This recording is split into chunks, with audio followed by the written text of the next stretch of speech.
Gajanan welding Mudkhed YouTube चॅनलमध्ये आपलं स्वागत आहे। आपण पाहत आहे विपास, जे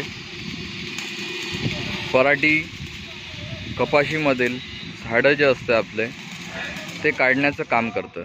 त्यानंतर तुरीचे झाडं, फणं, पयाटी हे पूर्ण पाडण्याचं आणि आंतरमशागत, बाह्य मशागत करण्याचं कास्तकारांसाठी सर्वात उपयोगी असणारं असे विपास अखंड दात्यामध्ये, अखंड फाउंडेशनमध्ये, त्यानंतर पाजवलेल्या पट्ट्यामध्ये बनतं। स्प्रिंग पट्टा वापरला जाते पूर्ण व्यवस्थित।